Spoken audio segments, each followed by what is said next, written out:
If you read about Army Special Forces doing something, we have done messed up. This is not the Navy SEALs. We're not writing books. We're not talking about our exploits. We didn't kill bin Laden. This is us just doing our work, and nobody's supposed to know about it. I'm Tim Kennedy. I'm the author and narrator of my new book, Scars and Stripes. This is a retelling of my life, but my life is extraordinary. And it was extraordinary, and it is extraordinary, and you are in for a wild ride. And they're very upset about this. They want to pull his tab. Again, that's not me being vindictive about it. If you're going to write this type of book with these amount of lies, and you're going to have stolen valor, you're going to say you got injured when you didn't, and you say, you should have Purple Hearts when you don't, right. Valor medals when you don't. Are saying that there's stolen valor. I've never said anything about having a Purple Heart or a Bronze Star with a V device.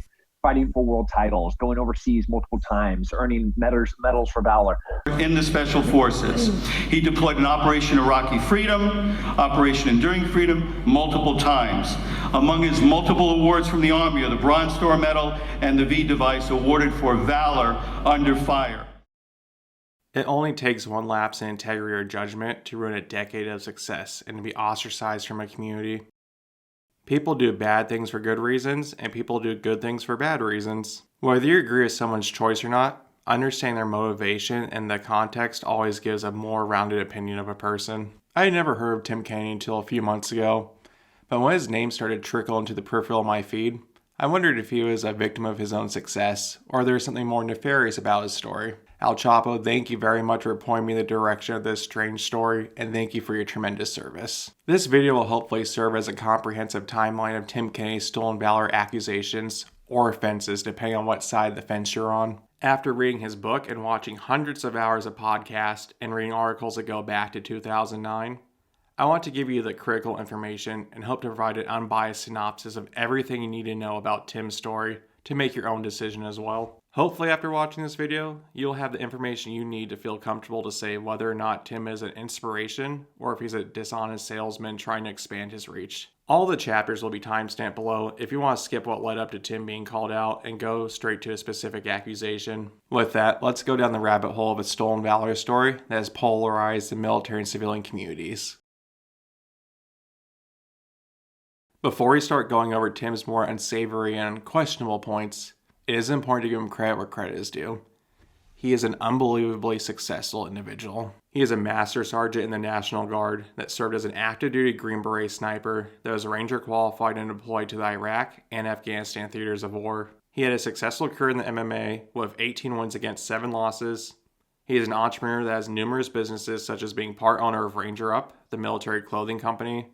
He is the founder and CEO of Sheepdog Response, a self-defense company, the Apogee School and Mentorship Companies, and is a co-founder of Save Our Allies, a humanitarian company. He has been on several TV shows such as Hunting Hitler and Hard to Kill. He also is a New York Times best-selling author of his autobiography, Scars and Stripes. Now, whether you're a veteran or not, I'm sure you're well aware of the exponential growth of Special Operations Service members coming out with books. This has been an interesting trend in the last 10-ish years. Obviously, if the book is successful and it's respectful of military service and doesn't mislead civilians and gets the veteran where they're trying to go as a stepping stone, hey, more power to you. Now, as more and more operators do it, there's more and more competition. So that only leaves a few options for people in that space without falling to get that initial push into the limelight. 1. Stay genuine and network for organic traction and growth. 2. Have a strong marketing campaign. 3. Embellish or lie to gain attention. Well, in 2022, Tim released his autobiography, Scars and Stripes, which did amazing. He became a New York Times bestseller and sold just shy of 15,000 copies the first week. If you look at it on Amazon, it has a 4.8 with over 3,000 reviews. This book, however, would be the catalyst of Tim's fall from grace and ignite the spark that has turned the military community against him. Before we do a deep dive into the book, I think it's important to understand what the general perception of Tim was before the book actually came out. From what I could see, it was pretty neutral. There were negative comments, which are expected for any individual of a decent-sized following, but I couldn't find anything that really stood out. He was doing interviews with people like Joe Rogan, Steven Crowder, and Jocko Willink, and was on TV shows as he built his brand. Something that I found interesting while doing research for this video is the first time he was on Joe Rogan, he actually talked about how he did some writing before. He wrote a couple of blogs called Letters from a Foreign Land. I love writing, like even, creative writing too. Like I love. Do you write a blog? Do you keep a blog or anything? Yeah, for me. Just for you? Yeah. You gonna publish it someday? Maybe there are a couple of times where I wrote some blogs when I was deployed, Letters from a Foreign Land, and like people loved. Like I'm an okay writer. I'm not the best. Like anyways, everybody's the worst critic. Of course, now with the context of Scars and Stripes, I wanted to find these to see where he started his writing and compare it to the book. I found it listed in multiple places, but couldn't find the actual post. Well, this caused me to learn how to use the Wayback Machine, which proved to be invaluable later. After some digging, it looks like it was posted on Ranger Up's website around 2009 January. I don't think it's been intentionally scrubbed away, but does give us a good insight of what's to come. Part 1 is dated from 14 October 2008. In this story, he tells a half-comedic, half-poetic story sprinkled with dramatic effect about getting rid of flies in his barracks while deployed to a foreign land. Part 2 is dated 28 October 2008. This post is fairly generic. Again, a humorous tone as he explains to civilians what it's like to be deployed and how to get a good workout in with what you got. Part 3 is dated 27 November 2008. This is the most interesting letter. On this one, he talks about how he stopped a patrol or a convoy in the Valley of Murderers to take a pomegranate tree so he could plant it as fob. He then refers to himself as a big guy with too many guns wearing a peace sign, hopping out of vehicles while blasting Prince or Madonna. He also stated how he got the green light to go fight in the MMA, and it feels like he implies it came from his leadership.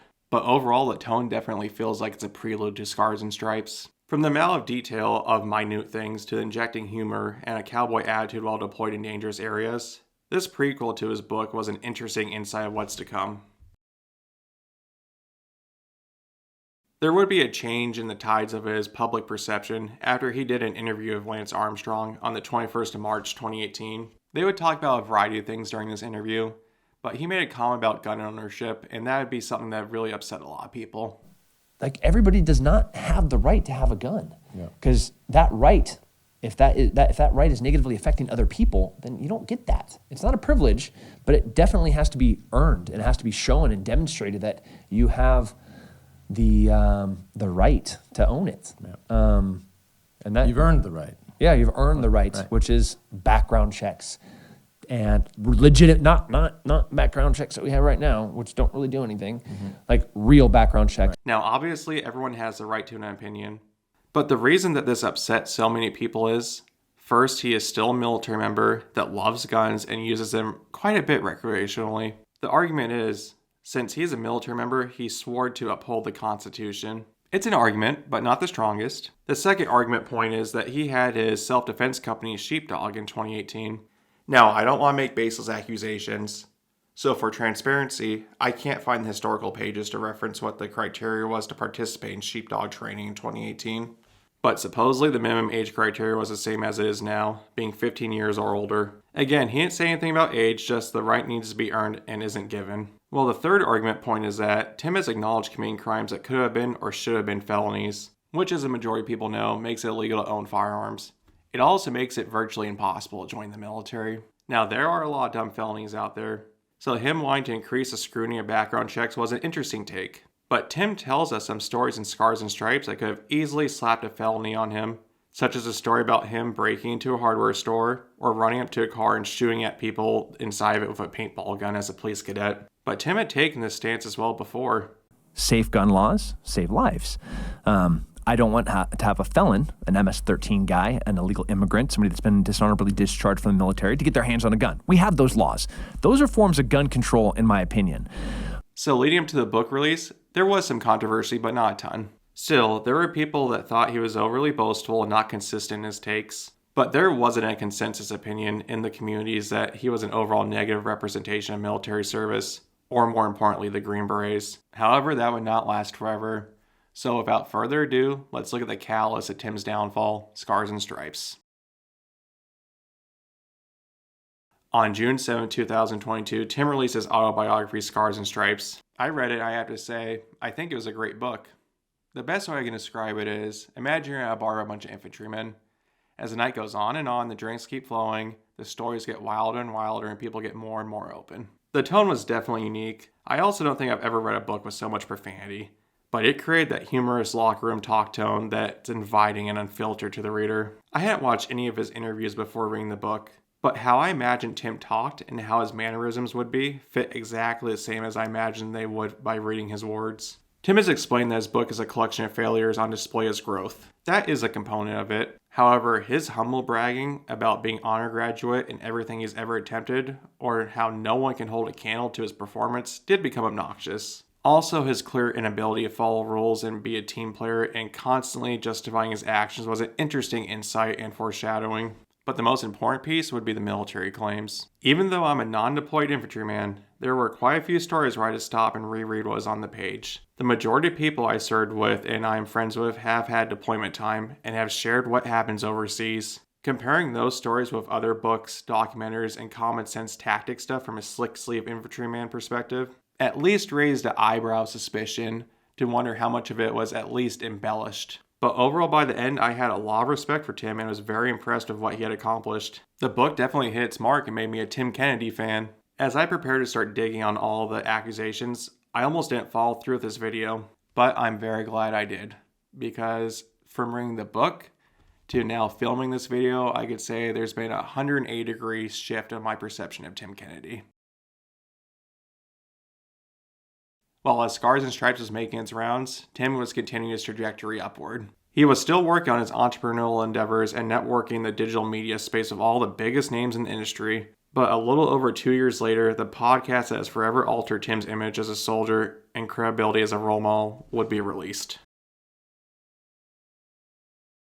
To be as fair as unbiased as possible, I want to do a brief overview of the two channels that are the reason that we know what we do know today about Tim, and they're the ones that initially broke the case. First, the Antihero podcast were the ones to initially break down the book. The two gentlemen that are the hosts are Brent Tucker, who is a retired Delta Force operator that also was a Special Forces Green Beret. Then we have Tyler Hoover, who is an 82nd Airborne veteran that is also a police officer. The first time I saw a point where Tim was mentioned on their channel was July 7th, 2023. In this video, Tyler was interviewing his guest, and they were talking about how Russia and China's goals are to divide us. Every day. I'm not a big Tim Kennedy fan, but he did bring up a good speech on Joe Rogan about how we're being influenced to divide. The next time that Tim is mentioned on their podcast is October 23rd, 2023. What's your thoughts on Americans still being in there? I know your hero and my hero, Tim Kennedy, is in there rescuing him right now. So...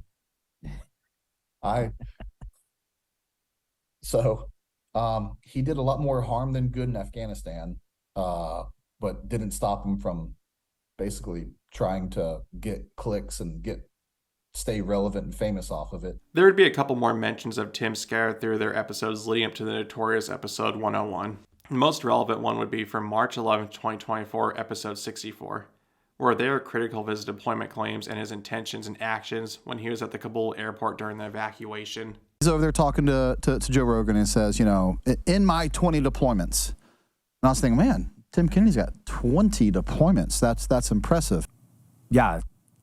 With 20-something deployments overseas, I've never seen anything like Afghanistan during the fall of Afghanistan. And that was the initial promise. And 10 days later, we moved 12,000 people out of Afghanistan. 11% of everybody that left the country during the evacuation, me and 3 of my friends on the ground, and 12 of us total in the Middle East moved. Didn't stop there. He continues to go on and talk about the Pineapple Express, and he says, I got to make sure I get all these numbers right. Him and 3 friends. Him and 3 friends. Of the 120,000 people the military or the United States government got out, he claims to have got out 12,000 people. That is 10%, 12,000 people. And I said, that's a lot. But again, based off that information alone, I can't question or naysay him. But then he goes on, Joe Rogan goes, how long were you there for? He goes, 10 days. Well, I was homeschooled, but now I got to do a little bit of math. You were there for 10 days and got out 12,000 people? That's 1,200 people a day. And that's assuming your first day was just as productive as your last day. And we all know that's not how it works. You gotta, it takes you a few days to get your bearing. And then, of course, I'm thinking, well, how'd you get out 12,000 people? Now, just not time-wise do I have to question you. Logistically, how did you do that? The most important thing I took away from that episode is that they invited Tim to be on to explain his side. And I will say this: the same offer I've given Rob O'Neill. You can, and it's an honest offer. Tim Kennedy, please come on this show and say, hey, I'm glad you asked.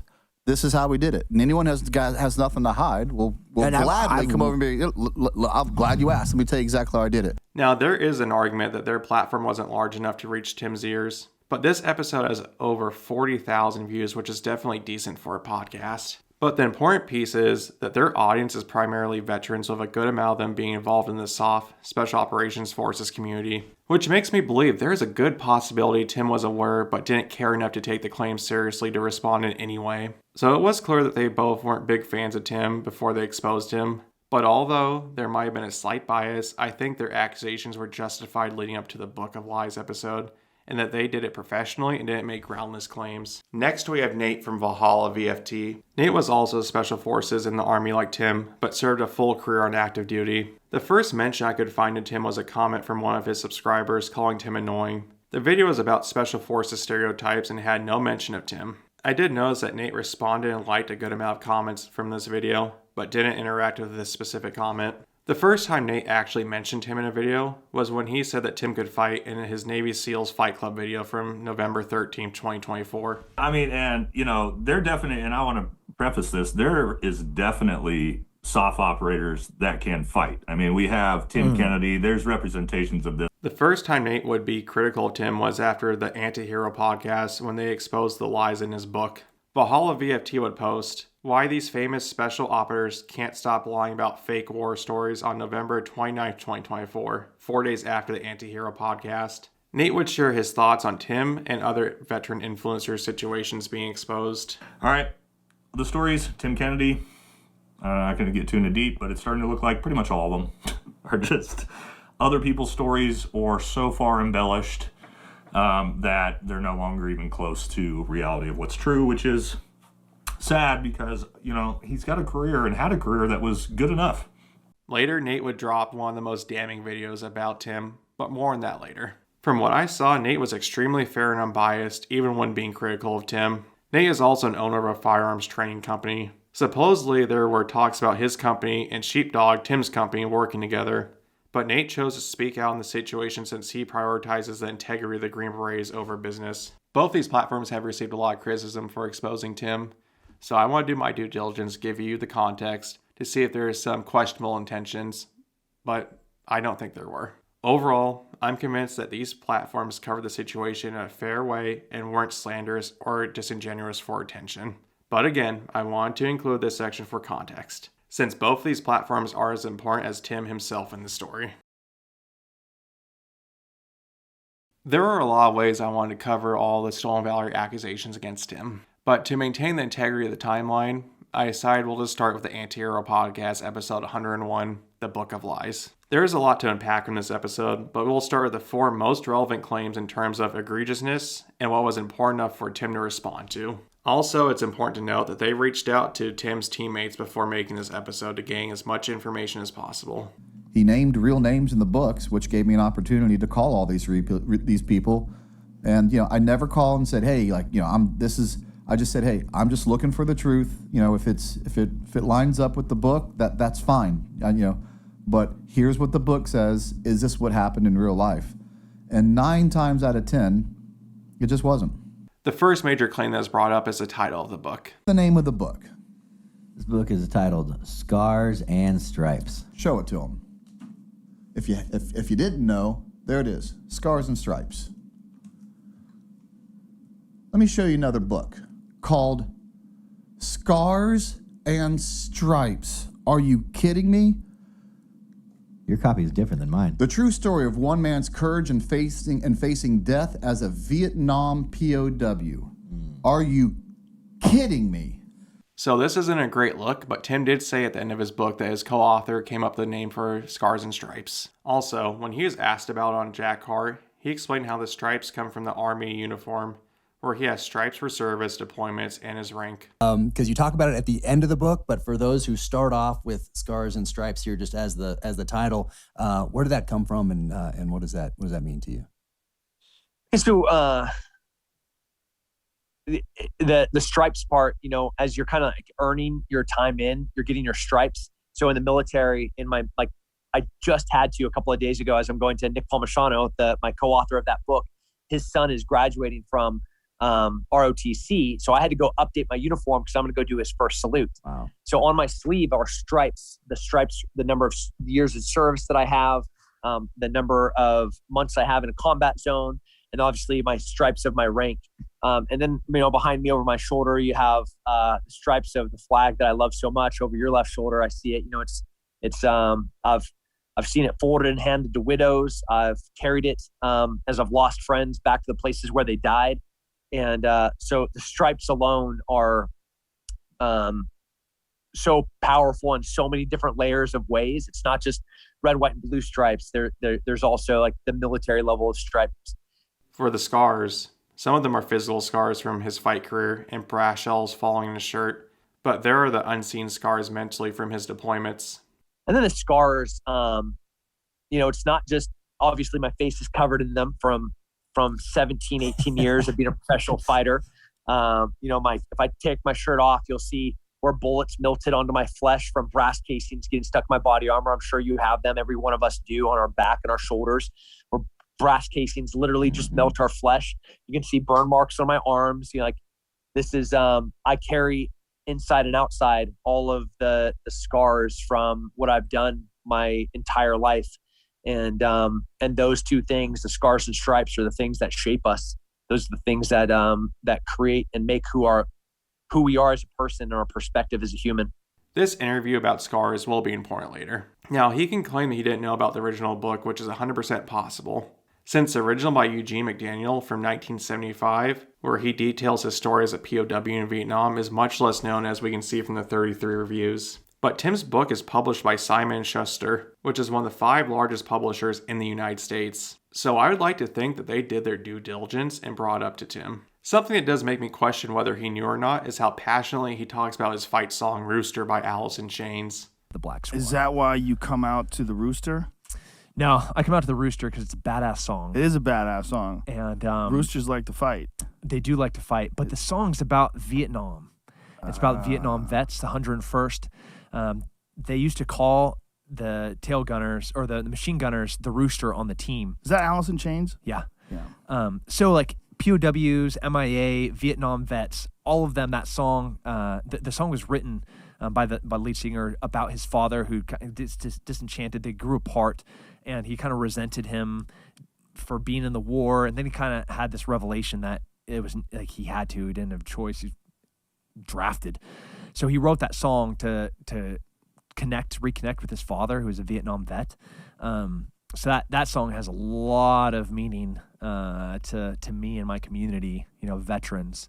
He seems to be very interested in Vietnam and POWs, but there are only so many titles left in the world to be original. So for this claim, we'll just never know. One of the most obnoxious parts of Scars and Stripes is that he has passed every school he's ever gone to without any trouble. It started in his adolescence during the Royal Ranger test with his partners, and culminated at the world's hardest leadership training, Army Ranger School. He supposedly was also supposed to be the valedictorian of his police academy, but since he failed a test by doing it too efficiently and not following instructions, he lost it. He also was supposedly the honor grad in Special Forces training as well. In the book, he tells how his boss John did tell him he needed to go to Ranger School and to be the honor graduate to gain some maturity, or he'd be off his SIF team after his first deployment to Iraq. In Ranger School, there are 3 top graduates.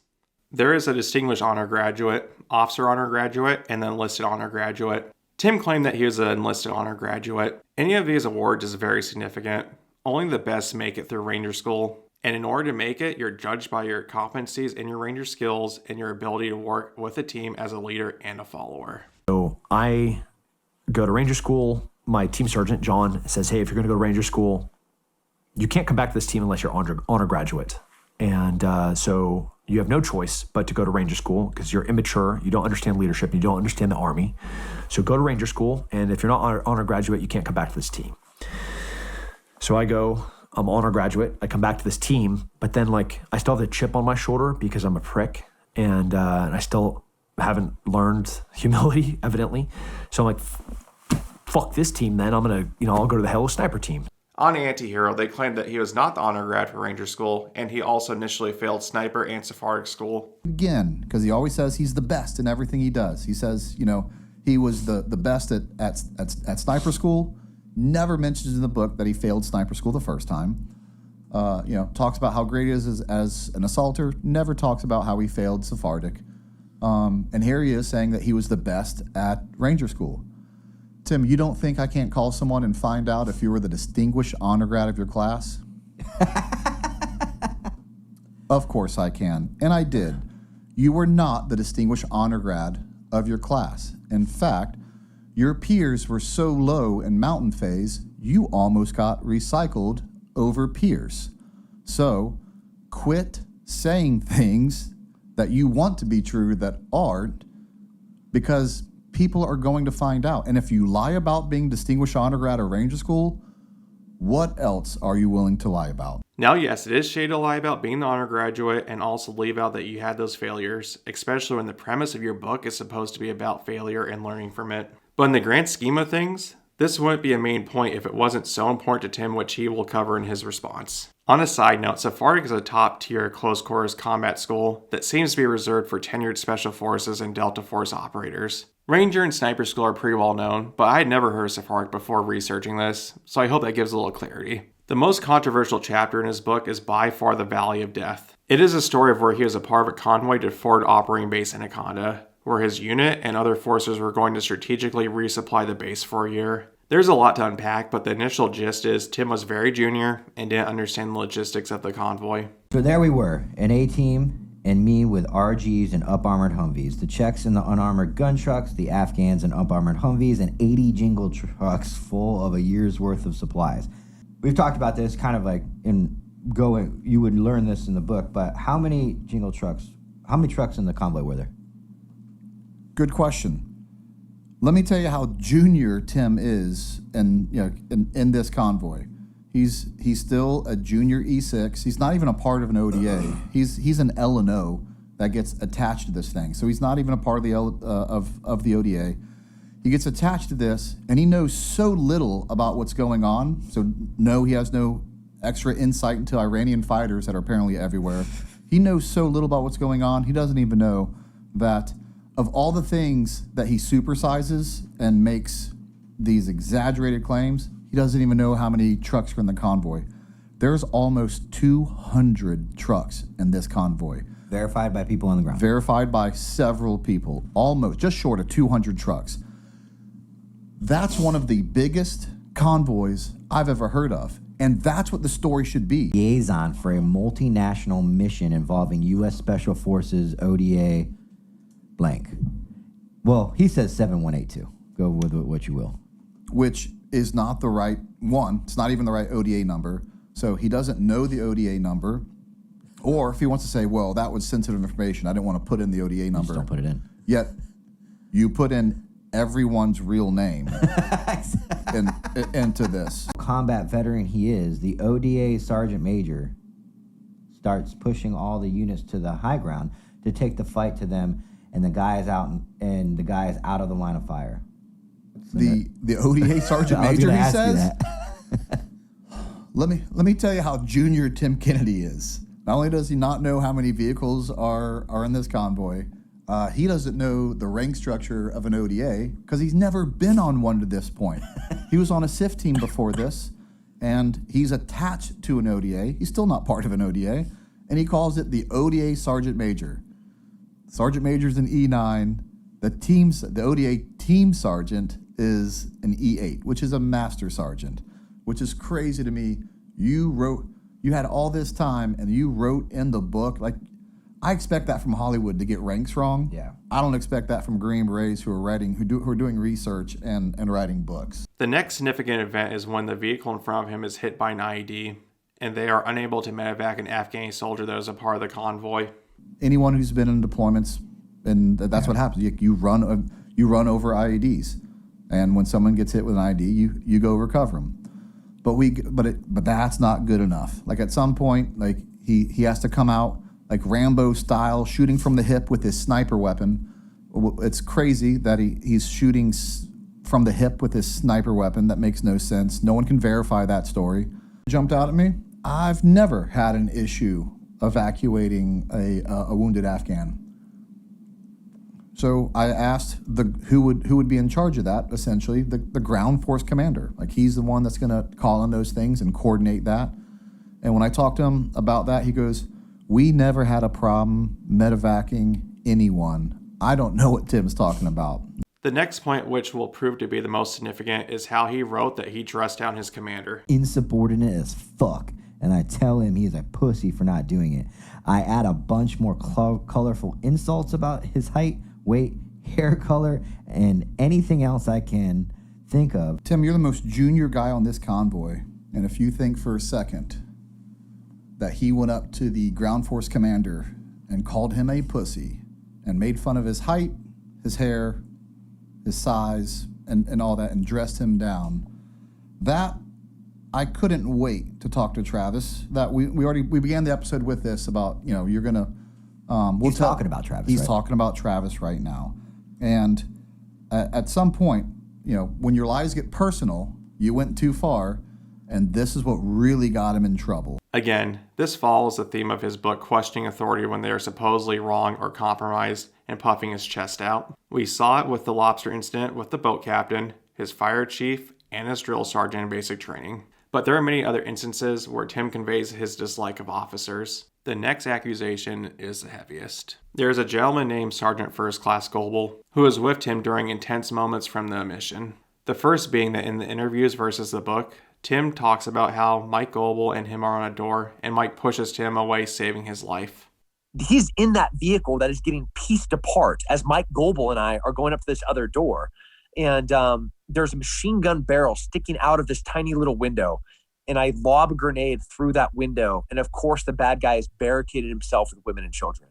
One of my friends, Mike, he died in 2019, Afghanistan. He was with me. He saved my life that day, Mike Goebel. I walk up to a door. I don't know how he knew this because I walk up and I'm about to push the door open. And as soon as I touch the handle of the door, and it's a push door, he shoves me. And he and I always were kind of physical, like we're almost always going to fight over something stupid. I got mad at him because he was carrying a pistol through a village and he wanted a pistol kill. And I was like, you're sitting on a machine gun. Why would you be holding a pistol? Put your pistol away. And we ended up fist fighting. The team sergeant came over and separated. It's like, we were always really rough. So he shoves me and I fall back and I'm getting ready. We're in the middle of a gunfight and I'm about to start a fist fight with him because he shoves me and the whole door starts getting shredded by machine gun fire. And as soon as I go to reach for the handle of the door, Mike and I, we always had some friction. We had been in a couple of fights over some dumb stuff. He was in a machine gun position. He had a pistol out. I was like, why aren't you on your machine gun? He's like, well, I want a pistol kill. I was like, you're a stupid idiot. And then we'd fist fight. Fast forward to this Typical door. Neanderthal conversation. 100%. I put my hand on this door and he hits me so hard and shoves me, and I stumble back and fall over as this door gets shredded with machine gun fire. But Brent brings up the inconsistencies from other podcasts where he has told this story. Engineer saw them enter. Keller and I are at the front door. There are two approaches, a large wooden door that can fit the RG, and a smaller gardener's door hidden away to the right. My first instinct is to hit the large door so we can get the RG through, but Mike Keller, motions towards the smaller door. We are 3 paces from the entrance to the large door when we had just turned away from when the door starts splintering from thousands of rounds getting pumped through it from a PK machine gun on the other end. If we had been a little slower, we'd be dead. That's interesting because not only did I read his book, I watched almost every podcast I could for to get as much information as I could from Tim's version of the story. Who does he say that he is that he's with at that gate? Who's the person with him in this scenario? Mike Keller. Mike Keller. So If Keller had chosen the big door, we'd be dead. Yeah. So according to his book, it's him and Mike Keller. Never in the history of ever was a machine gunner putting his machine gun to the side and taking out his pistol and saying, I want a pistol kill. So I know that's not even what we're talking about here, but even when I hear that, that's crazy. Besides that, did you hear the name? Who's he with now? He's with Mike Goebel now. He's with Mike Goebel now. Again, who does the book say he's with? Mike Keller. So, And these are 2 of the 3 Mikes yes. that are on this mission with him. Yes. So, yeah, there's several Mikes on the mission. So, in this book, when he has all the time in the world, he writes what should be the truth, Mike Keller. When he's not constrained by time, there's no time, constraints in this. He can tell the story, and go into as much detail in the story. Does he ever talk about him being pushed and almost getting into a fist fight in front of this door? No. When he has all the time in the world, he says He just walked away. they're from just the door. walking away from the door. Well, they're walking away from the gate. Yeah. And now they're over at the door. Okay. And they're getting into this push. And if it sounds too good to be true, I'm here to tell you it's too good to be true. He even says it. He goes, I don't know how he heard it. I don't know divine intervention. He just must have known right before we walk into this door that the PKM just started opening up. You know why that makes no sense to you, Tim? Because it doesn't make sense to anyone else. Because it didn't happen. The reason this is the most serious accusation is Sergeant First Class Goebel was unfortunately killed in Afghanistan in 2019. Since a lot of the most outlandish stories could be only confirmed by Mike Goebel, the dark thought is that this could be intentional. Going back to the door scene with Mike G, Tim would ultimately throw a grenade in the room after seeing a machine gun in the window. The story he is told is that he took the initiative and fortunately made a bad call since there was a family inside. Half a second later, and Mike Goebel not been there, I'd be dead. And I see as this door kind of starts swinging that there's a machine gun sticking out of this window. And I take a grenade. I throw this frag grenade through this window. Boom. Again, it's not like the movies, right? There's not like this flame. There's not this da-da-da. It's just this thud. And what you want to hear is silence. All I hear is women and children start screaming. This guy had barricaded himself and surrounded himself with a bunch of women and children in this room. But this story has also been challenged. When the RG finally breaks into this compound, and it was getting shot up as it was bringing this compound, it's kind of, a lull happens. Because at some point, the bad guys, or whoever it was shooting the machine gun was like, okay, they're here, I'm going to die. They never find out who, I don't want to spoil the next story, but they never find out who was shooting that. It stops, and during this lull, Tim runs up to Travis and says, hey, I think I know where it's coming from. Can I throw a grenade in the window? He's not this guy that I'll take charge, I'll do what's necessary, I'm going to bring the boys home, it's up to me. That's what he wants you to believe. In reality, what does he do? He asks. He goes and asks Dad for permission to throw a grenade. Oh, when it's time to throw grenades, you know when it's time to throw grenades. But he just wanted to throw a grenade. And in his want, his need, his desire to throw a grenade, because it wasn't warranted, he screws up. He runs in there and he basically lobs and kind of chucks this grenade in their window and runs back out. And then tell us, because he forced the situation, tell us what happens.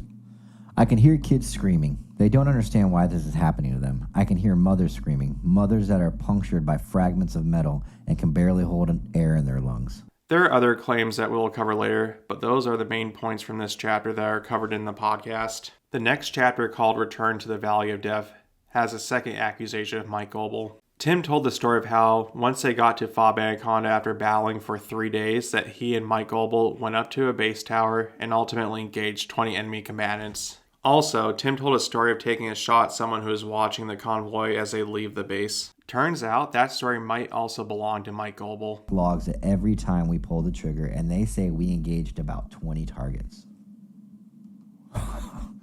That's amazing.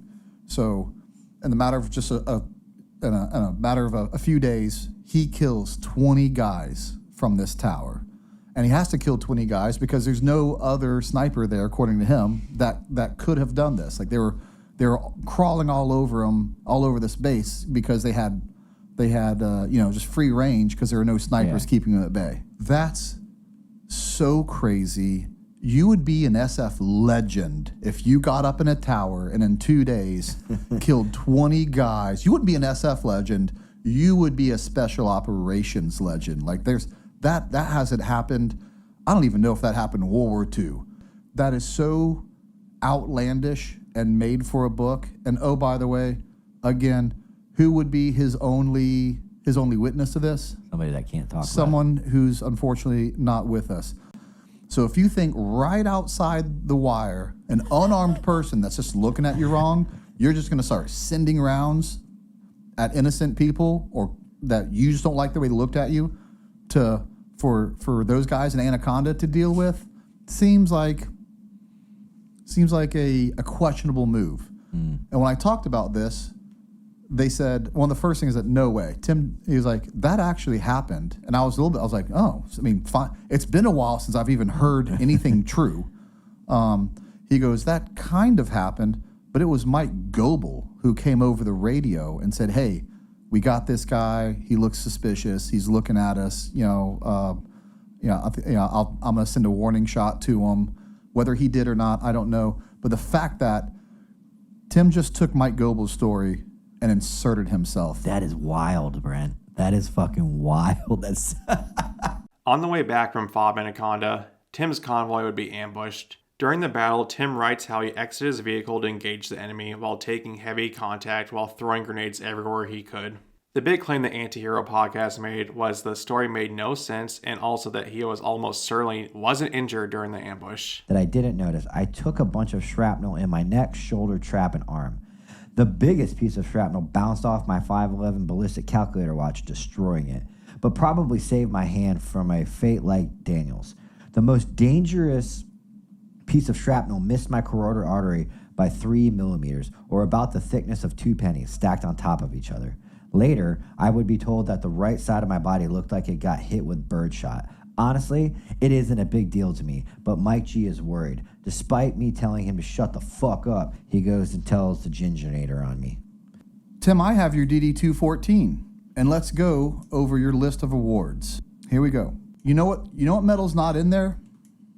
The Purple Heart? The Purple Heart. That's a... You didn't... Does your DD-214 have a Purple Heart on it? You're damn right my DD-214 has a Purple Heart on it. Everyone that got injured in combat, especially when now the medic knows about it, has a Purple Heart. And here's the thing, too. Again, there are a lot of points and accusations in this podcast, but these are the ones that I feel are most important and the ones that Tim will respond to. There will be some more that we'll cover later. The Book of Lies episode came out on November 25th, 2024.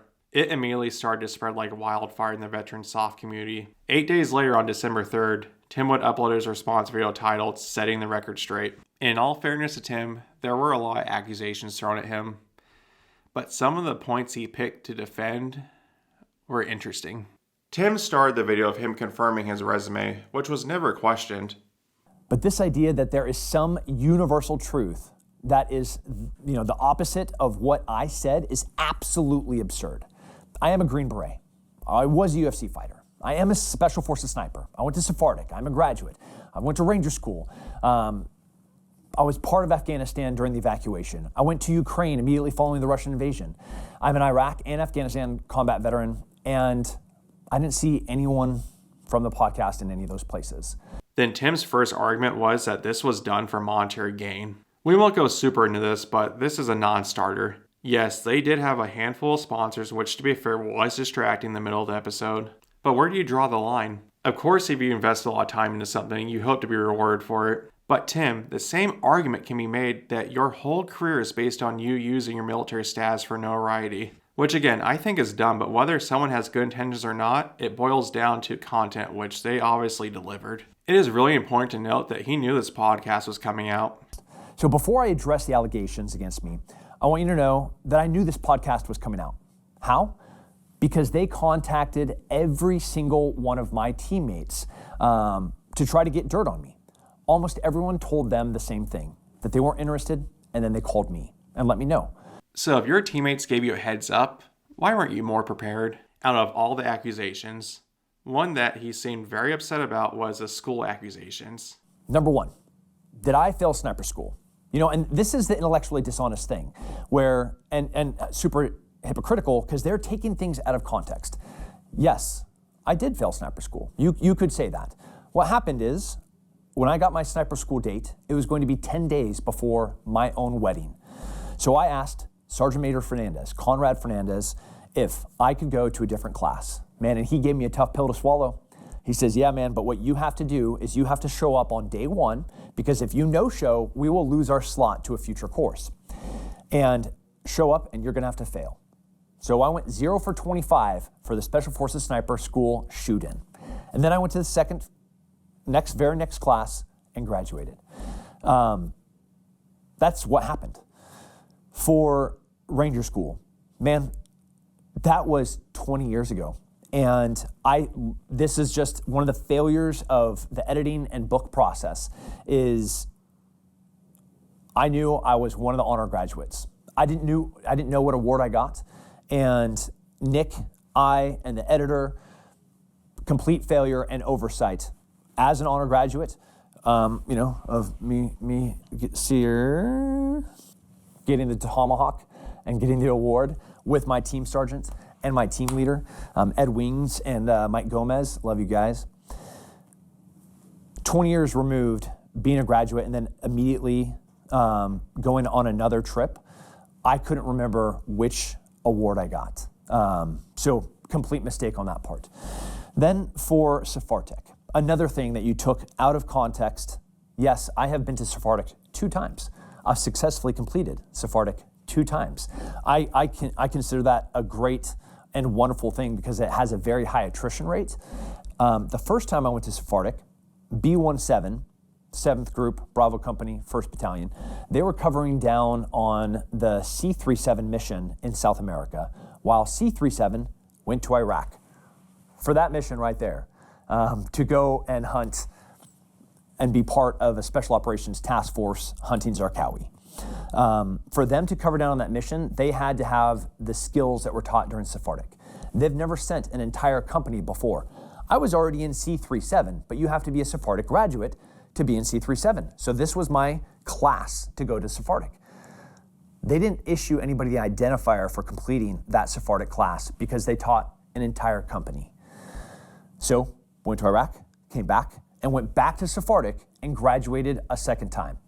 It's pretty awesome. So he has a defense for Sephardic and a story for Sniper School, which maybe it's true, but maybe it isn't. But I think those stories would have been really relevant in the book or the many podcasts you have done. But the Ranger School one is particularly interesting to me. So you knew this video was coming out and you had time to set up a second camera for B-roll and add transitions to your video. But you weren't able to put that picture in the video so we could actually see it. Again, I know this is a really dumb point, but he chose this hill to defend. I tried very hard to find out who the honor grads were from that Ranger School class of 2007, but I couldn't find anything definitive. But what I did do is go through all 6,000 plus pictures of Tim's Instagram and Facebook to look for that one he showed in the video. I saw his first ever picture from December 11th, 2013. I saw pictures from basic training. I saw pictures from his Special Forces training. I saw pictures from when he deployed. I saw funny pictures. I saw questionable pictures. I saw a bunch of pictures of spiders, which I feel like is an inside joke I don't understand. But most importantly, I saw pictures from Ranger School. But oddly enough, not the one he showed in his response. So I find it hard to believe that this picture is actually of him in the video with all these other pictures throughout his Instagram history. Well, if he was an honor grad, show the plaque or certificate, or post a picture if you actually cared. Maybe it's a 3D chess move, so down the road he can prove it is actually real and he can minimize the other accusations. One last hypothesis I have is that the plaque he showed is actually this one I found in a video from October 20th, 2013. What it says is, "Thank you for presenting awards as a special guest for the Army National Guard 2009 Combatives Tournament, Fort Benning, Georgia." Well, being the co-owner of Ranger Up and lying about Ranger School is definitely an interesting parallel. Next, he tries to explain the injuring Purple Heart claims. The non-Purple Heart. First of all, it's insane that you're using like a 2011 DD-214 as your document of proof. You know, it's 13 years old now. A lot of things have changed in the career since then. But one of the things that wasn't on that DD-214 is a Purple Heart. What I took from that is that he implies that there is a more accurate version of his DD-214. Then why not show that piece to us? Also, he defends his injury claims. I was injured while I was in combat, and you can watch. You can go back to fights in 2003, 4, 5, and 6, and you're gonna see my neck and my back one way, and then from 2007, 8, 9, until today, you'd be like, whoa, he looks significantly different. And you're gonna notice a bunch of brown marks on my shoulder and my neck. What I didn't have is a chain of command, a direct chain of command. I was not on an ODA when I went to Afghanistan in 2008. I didn't have a team leader. I didn't have a team sergeant. I didn't have anyone putting me in for orders. When I came out of the Urizgan Valley after those ambushes, and then we made it back out of Firebase Anaconda by the grace of God and by the heroes to my left and to my right, like they're 100% the heroes in all of this. There's no one, I just wanted to stay in the fight. There was no one to put me in for any awards. There was no one there to do anything. I was a coalition asset traveling with a NATO allied partner in and out of that place.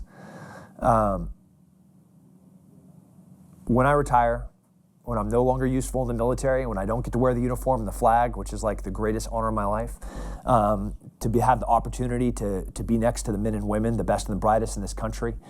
When that day comes, you know, and I'm sure I'm rounding the bend on it, I'll fix all that. I've never been the great paperwork guy, the great admin guy. I've definitely never been the guy that's gonna walk into the med shed to have something get fixed. Like, we're gonna fix it with the 18 Delta. And, but yeah, that is not on my records, and that will get fixed. Well, remember when I said we go back to that Jack Carr interview? Why didn't you share that story with Jack Carr when you were talking about your scars if it actually happened? If I take my shirt off, you'll see where bullets melted onto my flesh from brass casings getting stuck in my body armor. I'm sure you have them. Every one of us do, on our back and our shoulders, where brass casings literally just melt our flesh. You can see burn marks on my arms. You know, like, this is, I carry inside and outside all of the scars from what I've done my entire life. As far as him explaining getting the teammate names wrong. You know, forgetting the names of fallen compatriots on podcasts, and I've done hundreds. By 2008, 2009, I couldn't go to the JFK Memorial on Fort Bragg anymore because we were having funerals every single weekend. And that sucks, man. That it's like a knife straight to the heart.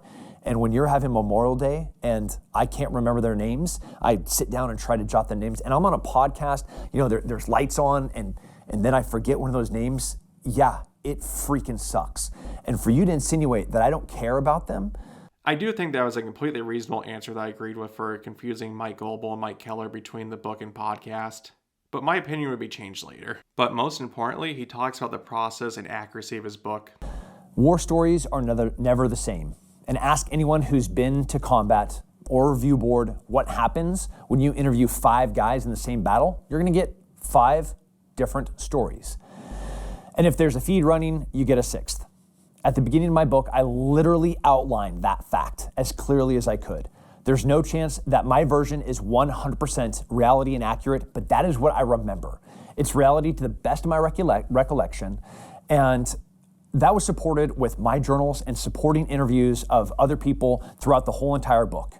For the most part, I would agree with this claim. But he has let us know over the years that he has kept detailed journals during his military career. Fairy ideas. I go everywhere with these things. Like, I journal, kind of. Like, I take little weird notes. And you could go, and they're all dated, from trips to Iraq to Afghanistan to Niger to Nigeria to Burkina Faso to Mauritania to Morocco to South Africa, like every freaking crazy place that I have to go. And you could look and then, like, go forward 2 years, 3 years, and look again and be like, what? I love writing, you know, like, even, you know, creative writing too. Like, I love. Do you write a blog? Do you keep a blog or anything? Yeah, for me. You know, Just for you? Yeah. You gonna publish it someday? Maybe there are a couple of times where I wrote some blogs when I was deployed, letters from a foreign land, and like people loved. Like I'm an okay writer. I'm not the best. Like anyways, everybody's the worst critic.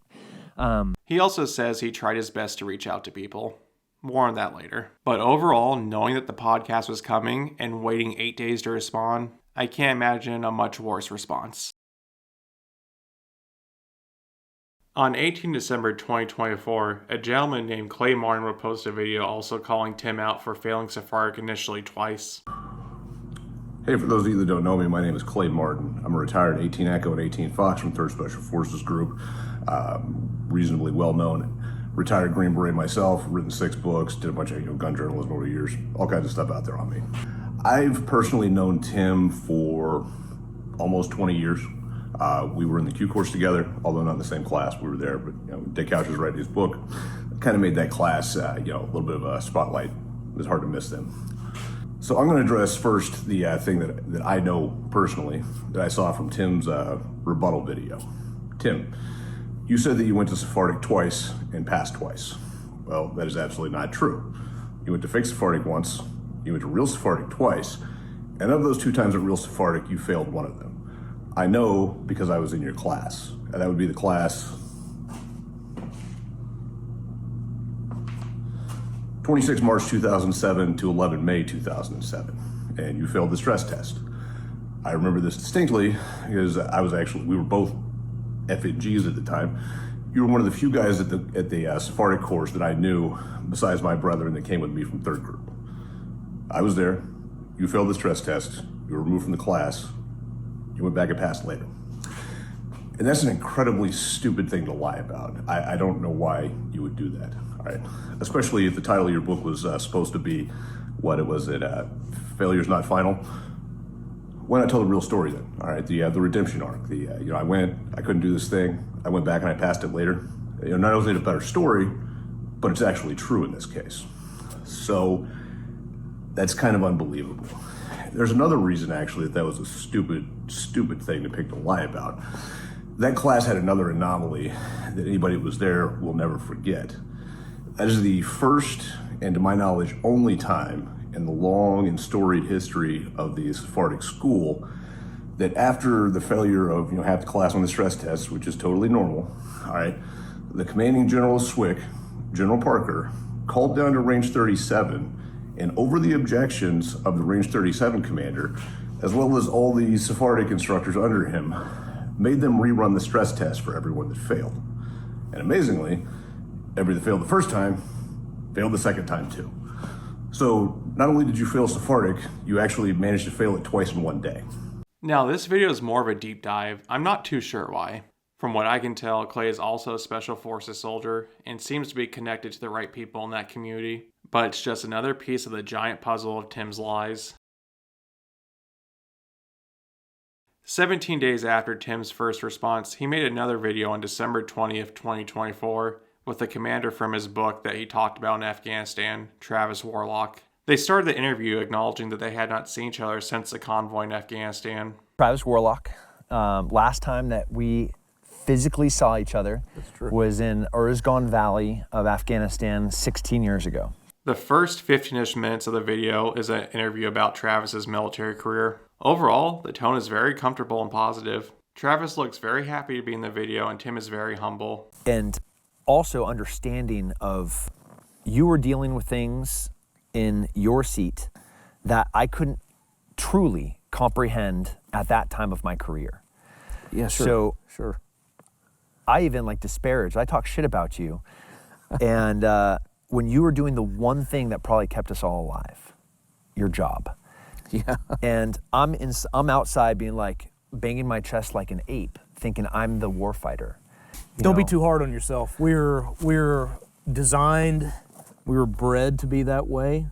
So that did sound like an okay acknowledgement of what happened in the book. And Travis seems okay with it. Then Tim brings up the door incident with Travis. This is psychology. Mike Goebel and I go to a door, and machine gun fire goes through this door. Right. Mike Goebel, I don't know how he knew this. He pushes me, and he saves my life. Wow. If I'd been standing in front of the door, just like you just taught me a few minutes in there, Yeah. I'd be a dead guy on the other side of the door. And I swear I could see a machine gun sticking out of a window and I throw a grenade in there.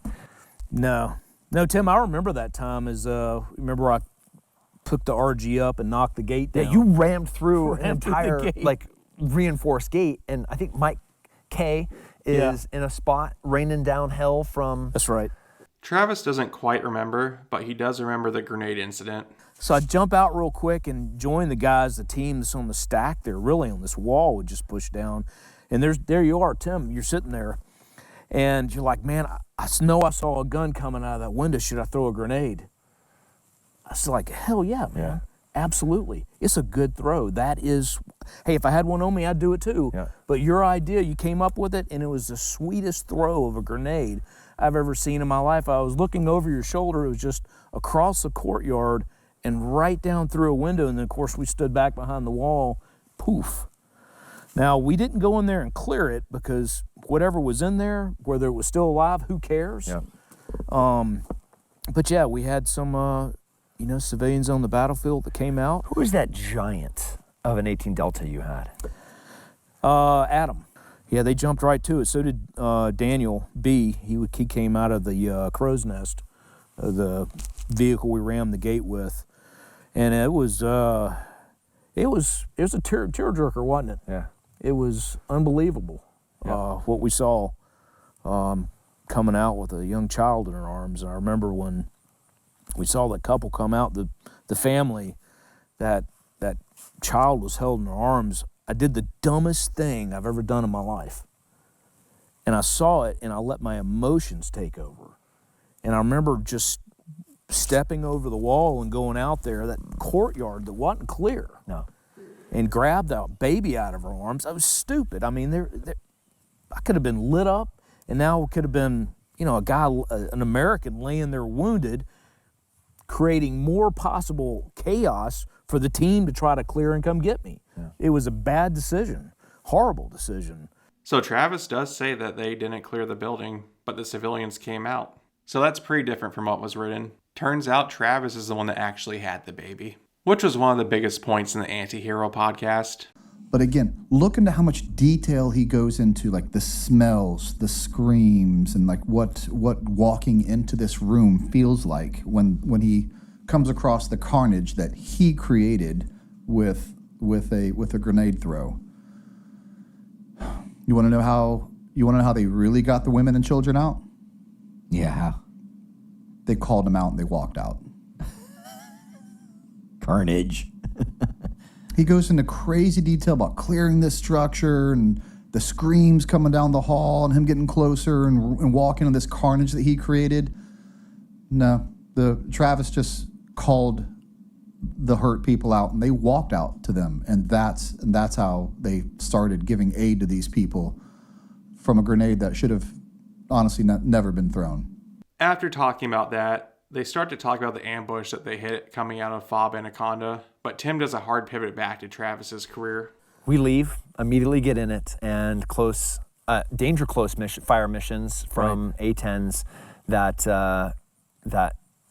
save our life and get us out of there. Truly.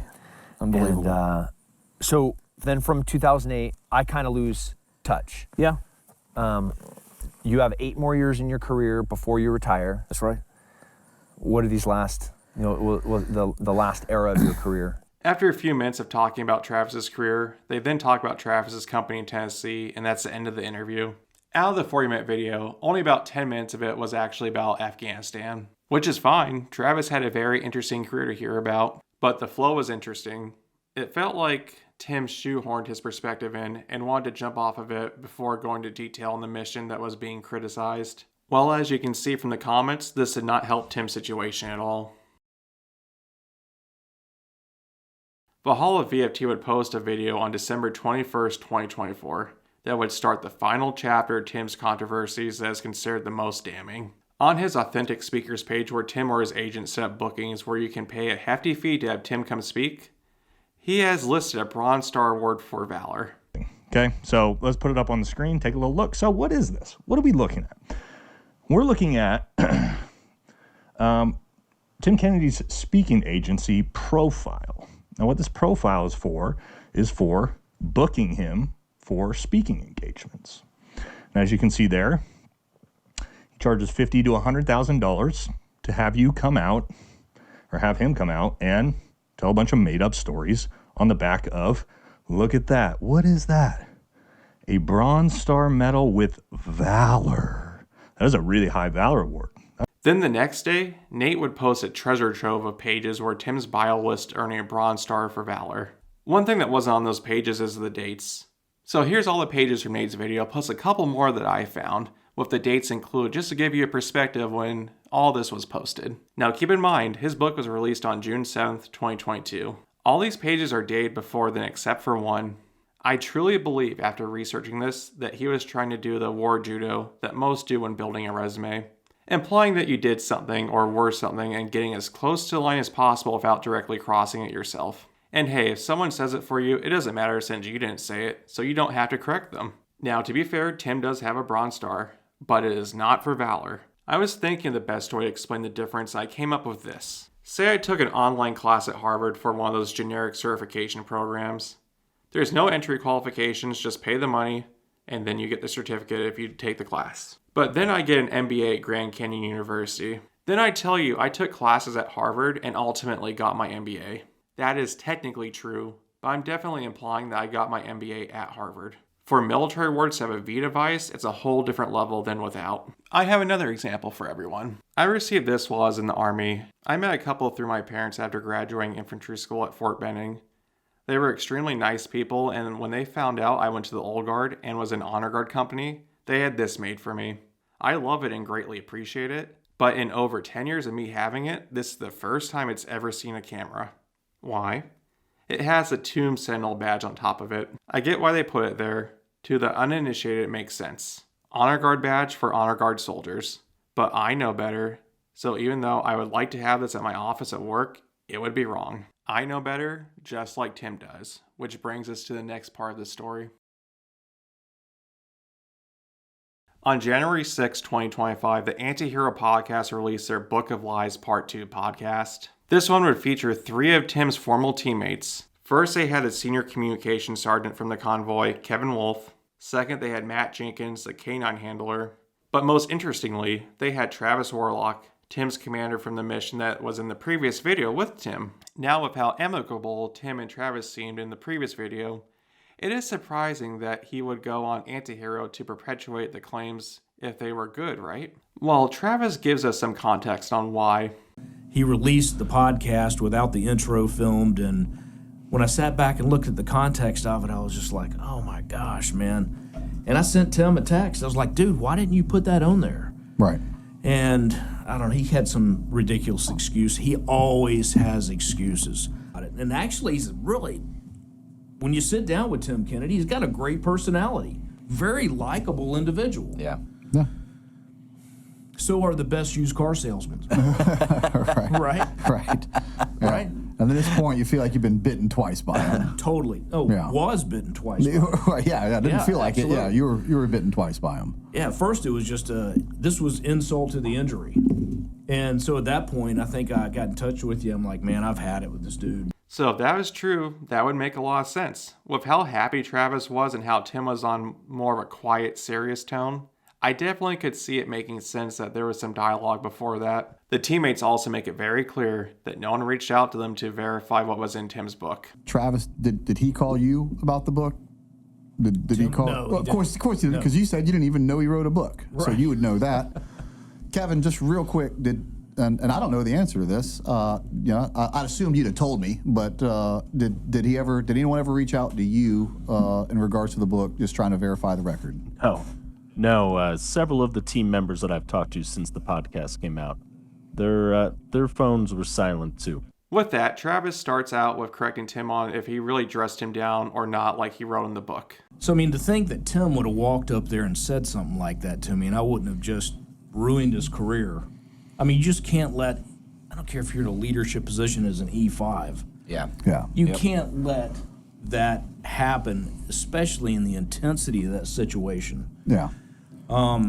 I would have just killed him. I mean, not literally, but I would have. Right. He would have been on a Yeah. Black Hawk. He would have That's been right. left at Anaconda. Then Travis counters Tim's claims about how the convoy was doomed from the start and there was no sabotage. This 200 vehicle convoy rolls out into the heart of bad guy country. He talks about there immediately being problems with screwdriver holes punched in the radiators that they're already trying to sabotage this convoy. Kevin, do you remember having to stop the convoy at all due to screwdriver holes? No, I don't remember any sabotage. We did have to stop for other reasons, though. A lot of wear and tear. Running through these mountains of Afghanistan in jingle trucks. Right. And that's a huge difference.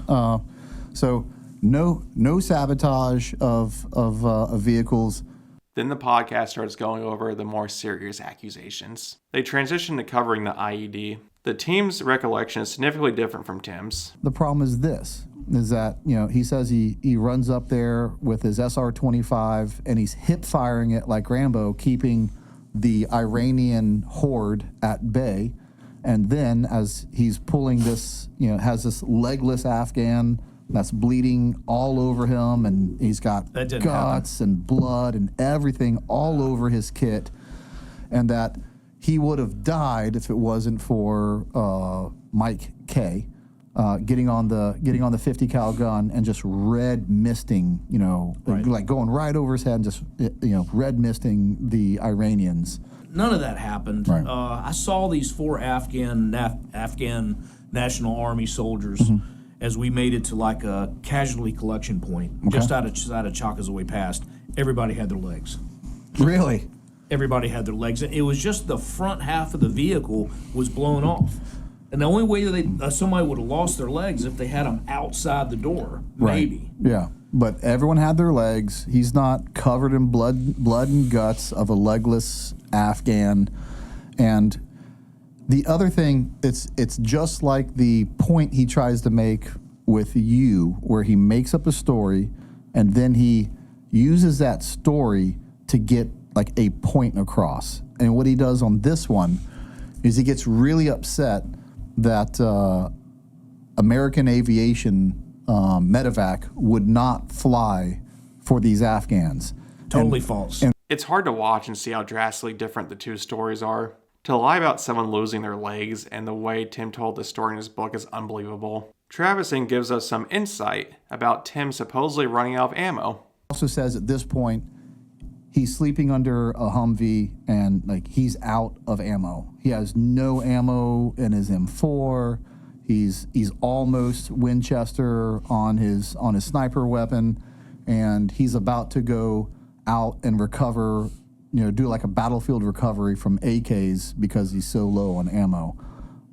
You guys we were a rolling resupply for the fire base, and we had more than enough even for us. The next major thing is him shooting the dead bodies through his sniper scope after the battle. Next part would be difficult for it to happen, where he says he was using the crow system of the vehicle to identify the sea of dead bodies, their heat signatures, and using his sniper weapon to just, I believe he said, and I don't believe it, I know, he said for hours he had to engage either dead bodies or people pretending to be dead or people who were wounded for, off this sea of bodies, because he had to make sure they were all dead in order to protect you guys, so you guys could leave without them jumping up and playing dead and attacking you guys. This is something that, gosh, Tim, even if you did do that, man, why in the hell would you talk about it?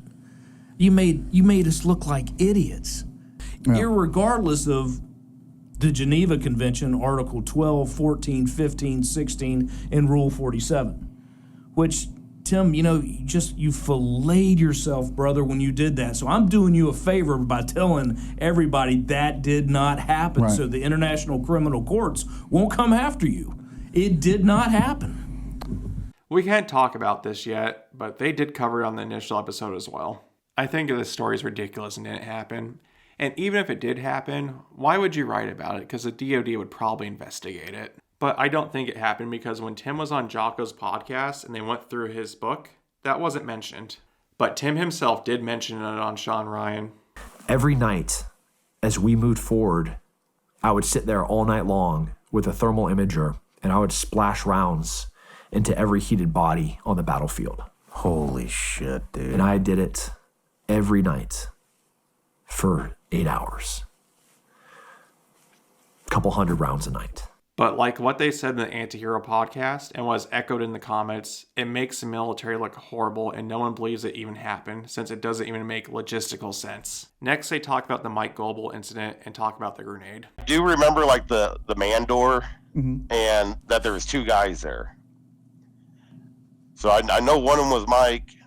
I'm not 100% certain who's the second one. Right. Do you remember seeing that guy get pushed on the ground? I do not recall that. Does he throw the grenade from that walk-in door that Matt remembers, or does he go over to where you guys punched a hole? Yeah, it's right where he punched the hole. He was right off the front of the vehicle. Some of the rubbled wall was almost coming down at 45 degrees. Okay. So there's another reason we know he didn't throw it to save your guys' life. Not only because he asked you for permission, but he went to the same hole that you guys had made. How'd you guys get the family out? Did Tim go in and clear it? No. Well, I have no idea. To go find did he go find the family? No. So he threw the grenade. We both back behind the wall. Hear the boom, right? Look back. Don't see anything, not hearing any more machine gun fire. I hadn't heard any since I got out of the truck. And it's like we came back behind the wall, and for some reason we looked again, and there's the whole family that already come out. They're away from the building, out in the middle of the courtyard, and we can see this woman holding the child in her hands. Yeah. And I think that's when I said on Tim's podcast there, or the little video we made, I made the dumbest thing I've ever done in my life, and it was just an emotional decision to run out there and grab the child. The wound was just horrible. I've never seen anything like it in my life. What my 2 cents is after reading and hearing all the versions of this, Tim was pumping from adrenaline and made a bad call. And after it happened, whether it's consciously or subconsciously, he lies about the incident or purposely uses this story to rationalize what he did. Either way, he didn't take the time to talk to his teammates before he wrote the book, and it's shameful. After that, they talk about how the sniper tower incident of Mike Goebel is also a ridiculous claim. You guys would have known if anybody in your element went up into a tower and sniped 20 dudes in 36, 48 hours. Just up there is just a wrecking ball. Do you remember hearing reports that, man, your boy that you guys brought with you, Tim Kennedy, he's up there doing the Lord's work? You know, there was of the fire bases I was on for a couple of deployments, never at any time or anyone was it commonplace for a security element to just randomly start firing from a tower without getting everybody up and armed. Kevin, do you remember Tim killing 20 people from the tower while you guys were there? No. It's one of the most outlandish of the outlandish, which is hard to do in this book. It's hard to pick. It's hard to pick. Mike Goebel would have been he was the kind of guy, if that would have happened, man, he couldn't have stopped talking about it. Now, the next point, which I'm glad they brought up, is the ambush where Tim supposedly got hurt by taking shrapnel. Injury to his neck, and the medic in our vehicle never mentioned him. The medic that he talks about in the book, right? Called him yesterday. Yeah. And said, hey, man, I'm coming on the show now. He wants nothing to do with this whatsoever. Right. He's still active duty. He's still active duty, right, yeah. So we had 2 medics. I'm just going to say it was one of the 2 of them for his anonymity. So he said there was absolutely, has no recollection of that whatsoever. As this all unfolded, I was wondering if anyone had made contact with the medic. What Travis said is completely reasonable, that someone that is still active in the military wouldn't want to be any part of this. We will expand on that later if you're wondering why not more people are speaking up. The last major point is a tree Tim talked about with the hanging body before the beautiful village. It's the final village, and it's just a weird story. And at basically the final village you guys go to, and everyone's friendly, and there is a dead guy hanging from the tree. And it sounds like, a scene out of 300 where this rotting corpse is there, and he goes up to the village elder, and he's like, are there any Taliban here? And he's like, nope. And he's like, there's no Taliban here at all? He's like, well, there's one, and he's hanging from that tree. It seems silly, but I got to ask it, because you guys were there. Do you remember seeing, Kevin, do you remember seeing a dead guy hanging from a noose? I do not remember gallows. You know, I got to ask you, Matt, because maybe you were somewhere else in the village. Do you remember seeing a rotting dead corpse with the skin falling off of it, hanging from a tree in that village, and then Tim getting washed clean from little Afghan girls, all the body parts that were still on him? No, I don't remember. Guys swinging from a tree, or the local villagers giving us baths. So no. After going through everything, in a weird twisted way, I feel like that dead scary tree was born from the pomegranate tree so many years ago. Ironically, trees represent strength and growth in literature. Going from a healthy pomegranate tree to the dark menacing tree is almost a perfect metaphor for where Tim started in the public eye to where he is now. Now, a lot of people wondered why the claims in this book made so many people in the military community so upset. The first reason is he makes light of cheating during military training. The first time he talks about cheating is in Special Forces selection when they keep one guy up to make sure no cadre are coming while everyone else is sleeping. That's not too major. You'd probably get smoked, but nothing serious. Then he tells a story of how he cheated in the rob and stage portion of Special Forces selection with a cell phone. I'm not going to pretend I know what the atmosphere is like in that process, but I imagine if you got caught with a cell phone cheating, you'd immediately fail selection and probably be permanently banned from ever participating again. But the most egregious cheating he ever did was during SEER school, where he buried the MREs. The guy that had been recycled, which was one of my friends and teammates that had gone through all these phases too, he was working with the cadre and was learning like all the different escape and evasion routes. So there were lanes that were designated to each of the teams. He told us which lane we were going to be on, and I went and I stole MRE boxes, and I went out and I plotted a 10-digit grid coordinates, and I buried boxes of MREs during my evasion lane. Totally cheating. Like, this is not allowed, and I'm not recommending anybody do this, but this is what we did. Because we knew, like, we see the guys that were coming out of SEER school, you know, they'd lose 30, 40, 50 pounds during SEER school. Their cheeks are sunken in, their eyes are sunken in, and they're about to go to a team. It's one of the very last things that you do, and their bodies are broken. We want to go to war. So not only did I want to graduate, but I wanted to graduate physically capable of going to a team to immediately hop on a plane to go overseas. So the motivation was kind of pure, but the route was very unethical. That sends such a bad message to aspiring soldiers. Very similarly, when I was in infantry OSET, there was a group of guys that got caught stealing MREs. All of them except for one got the company level Article 15s and one got field grade. I'm very sure he got kicked out of the Army for that. Again, something so stupid, but you don't want to send that message that it's going to slide. Integrity violations are very serious in the military, and it can leave a mark on your entire career or even end it. So having a nonchalant tone is very irritating to say the least. The next reason that this bothered so many people is Tim is setting a fake example of how soldiers act in the battlefield, and he might inspire some service members to do something that could get them injured or killed. We talked to with Pete Blaber on the episode. Pete Blaber has a huge problem with veteran liars because it's stolen valor. Everyone should have a problem with stolen valor. Yeah. But he has a bigger issue, and he broke it down to two folds. One, you read this book and you think this is how Green Berets act on the battlefield. And one day you hope to be a Green Beret, you become a Green Beret, and you emulate things you read. Let me tell you, if you run around the battlefield the way Tim Kennedy says he did, which he didn't, you're going to get killed.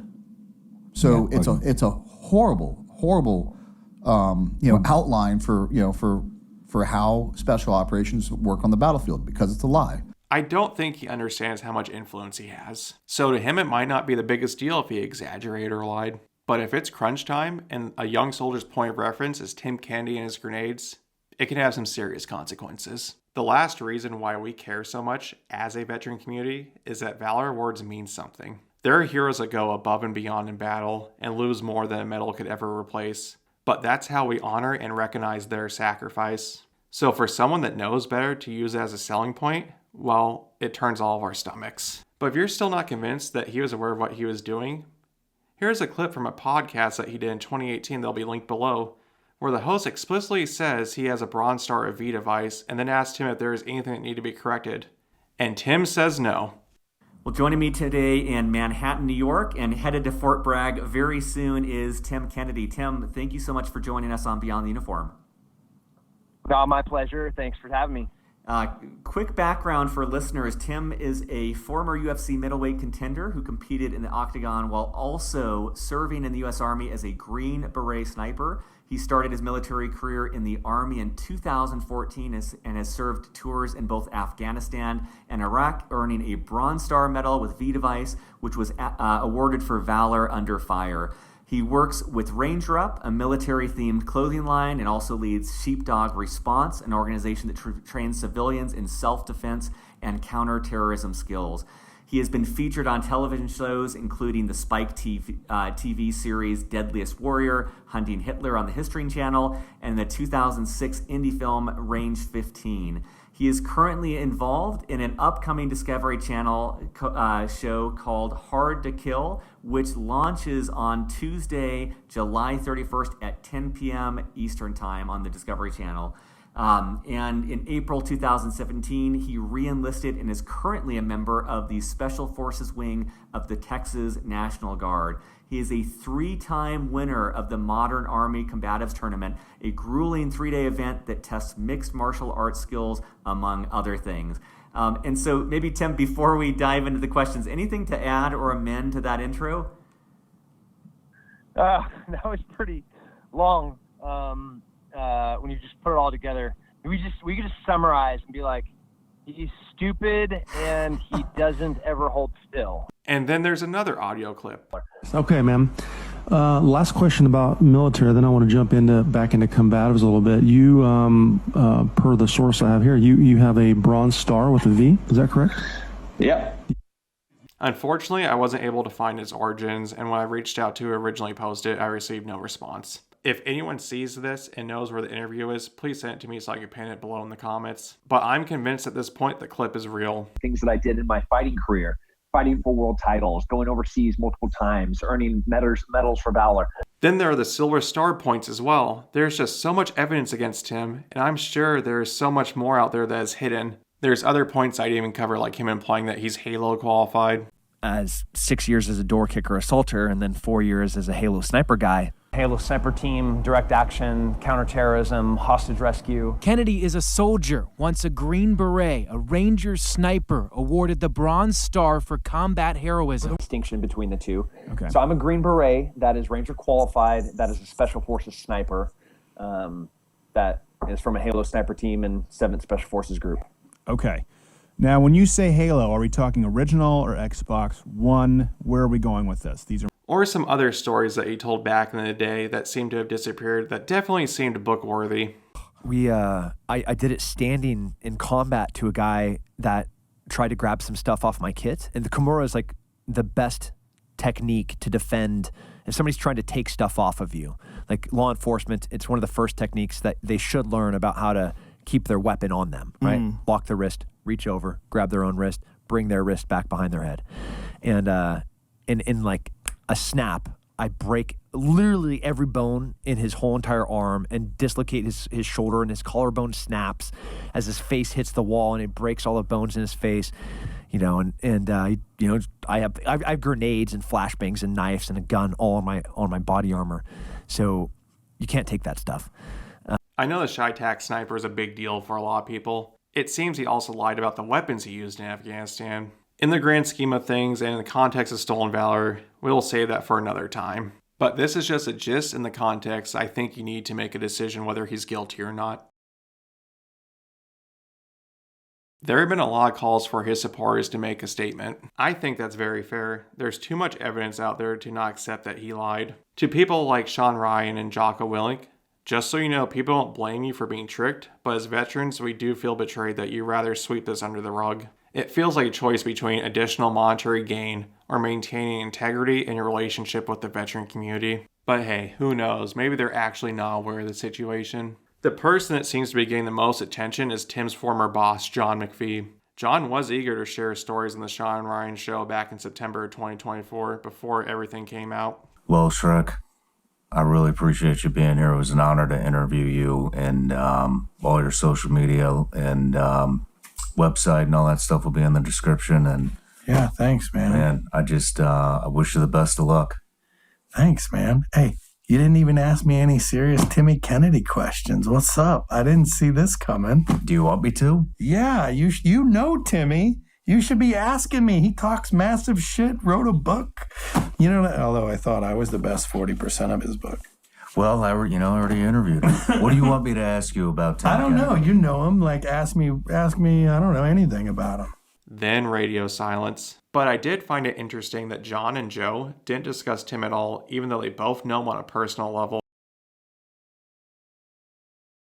Maybe the word's out and people are trying to distance themselves behind closed doors. The V device comment has been altered on his IMDb and athlete speaker page. So the question still remains, did Tim commit stolen valor? I think the answer is clearly yes. He claimed military awards that he did not have for financial gain. Do I think this could be proven in court? Maybe. It's hard to believe that Tim would be able to explain away all the claims against him at this point. I think the saddest part of this whole story is the Army's response. They know Tim is a great recruitment tool, so they are turning a blind eye. But the question we should all ask the Army is this an example you want to set for future soldiers? This video was intended to give the context of his stolen valor accusations and to give everyone the information to draw their own opinion. But there are so many other layers to peel back. It's very sad. The accusations against him from the Kabul withdrawal to him posing in Ukraine for clips is just disgusting. I know a lot of people wonder why more military members aren't coming forward with first-hand experience. But for those that don't understand, Tim is very well connected. This year we've seen him start pivoting into the political space, rubbing elbows with the most powerful people in the country and the world. If you're still in the military and speak out, you're risking your career. It's not like the civilian world where you're protected and have the freedom of speech. There are consequences if you pick the wrong side. I hope in the future we will hear more true stories about Tim and give them the attention they deserve. It was talked about on Antihero, but I think Tim's motivations are derived from the following. 1. He has served with legends that have the most amazing experiences and felt insecure about his service. But Tim, if you ever see this, we all consider your service legendary, even without the fluff and all the BS attached to it now, which that has been stated on every single platform that has called you out. You were a huge inspiration to the community. I think you thought these white lies were harmless and essentially get your businesses going. And that's the other side of this. Your companies like Apogee and Sheepdog are amazing concepts that are invaluable to society right now. As a veteran and as a consumer, I would love to partake in that and have my friends and family partake. But knowing what I know now, it feels dishonest of myself to support you because you won't come forward and man up and own what you did. Tim, we all just wish you'd eat some humble pie. Please just go on Antihero, go on Sean Ryan, go on Joe Rogan, go on your own YouTube channel. Just own what you did because it's not going away. And it's weird to see that you're more of a meme in the community than an inspiration. But I think that if you could own up to what you did and make this truly a redemption story, you'd be accepted back in the veteran community. But that's always a question of someone's character, if they're able to choose a harder right over the easier wrong. To Valhalla VFT, to Antihero, I hope I did your videos respect and all your work justice in this video. I hope I covered it the way you'd expect to be covered. To El Chapo, sorry it took so long. I hope this is what you're expecting from me. And to everyone else watching this, there's so much to digest. But I found a clip from way back in the day when he wanted Joe Rogan that might give us a little more insight to why Tim made these decisions, why this attention was so important for him to garner. Take a look. Because I want that the access to the audience, to influence lives.